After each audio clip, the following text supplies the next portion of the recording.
Happy New Year to everybody. Good afternoon, and thank you, Mike. I called Mike to ask him if he would co-chair this, and he was initially reluctant. He's a father, he's a full-time job, he travels all the time, so I want to thank you for doing it.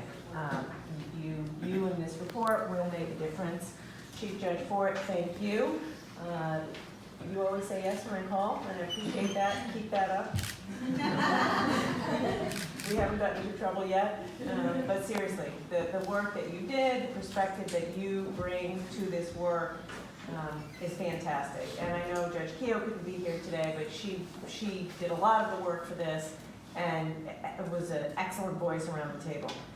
I want to thank my two colleagues in government who are really my go-to people in the legislature.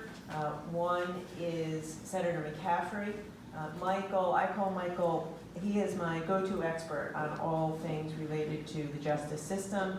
He and I worked together the last time, and I want to thank you, Senator, for your leadership, and to Chairman Craven, thank you. We were just talking the other day, we didn't know each other before working on Criminal Justice 1.0, and we made a great team. And thank you again. When I called, you said yes, you stepped up, and I appreciate it. In my own staff, I want to thank Kim Ahern. She did a lot of the work to make this happen, so thank you, Kim.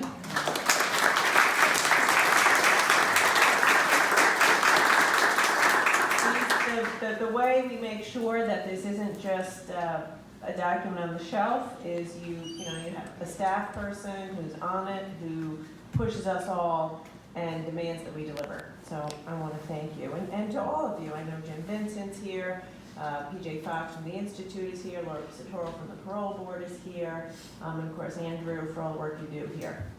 Special thank you to Roxanne. You're awesome. You're awesome. I can imagine it's a day-to-day thing, right? Every day you're living it. So thank you for being you. Thank you for sharing your story with us. Thank you for your courage. And you have a very bright future. And your kids are lucky to have you as their mom. So keep up the great work and know that we're all with you.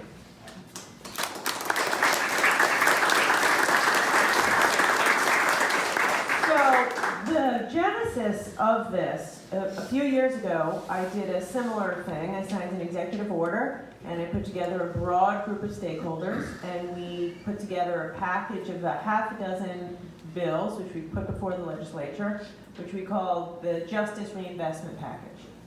And it was a success. It started just like this. I get everybody in the room who knows the details, who are practitioners from the courts every day, sent me a report. We put it to the legislature, and I think 5 out of the 6 bills passed. Action. That is changing lives every day. We changed some of the rules around probation, parole, medical assisted treatment in the prisons, addressing technical violations of probation and parole, risk assessment tools for sentencing, concrete changes. Also led to changes of the judiciary regulations, not just in statute. So, and we're seeing that play out now. The focus, so because that was such a success, we said, let's get the band back together and do the next piece of the work. The next piece of the work is the juvenile system, which the Chief Judge spoke very eloquently to, and also reentry, the back end. Talk to anybody who's in long-term recovery, and most of them have spent time in prison. They'll tell you it's almost impossible to sustain recovery without a job. It's hard enough as it is. How do you do it without housing and a job? So if we want to make sure that people don't leave the prison system and go right back there, we need to help them get a job. And that means getting training for a job.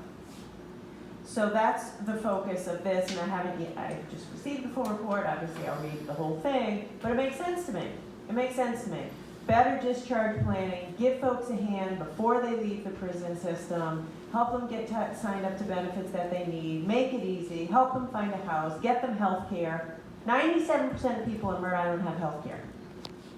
One of the best in America. Every person leaving the system should have health care right away. whether it's Medicaid or on the exchange. We have to make that happen. Housing is a challenge. We have to do more. The Senate President talked about it the other day. We have to do more to make housing available, and then we have to make it, available equally to those who have a record. And then work. Jobs, jobs, jobs.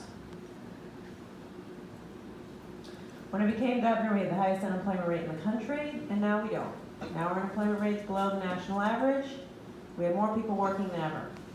But there's still some people who haven't felt the benefit of our economic recovery. And a lot of those people are who we're talking about right now. Formerly incarcerated folks who still struggle to get a job and then wind up back in prison or back struggling with their addiction. So we're gonna get serious about that. Do what we can to cut down on discrimination in the workplace. Do what we can to encourage employers to hire these folks. Take some of the successful, proven work that the Department of Labor and Training and the Governor's Workforce Board is doing around job training and apprenticeships and internships and make it available to folks who are formerly incarcerated. Look at Roxanne, it works. This isn't happy talk or fake. It does work if we commit ourselves to it. And then the juvenile component. Most of us are parents. Most of us, what you said, Mike, totally resonates.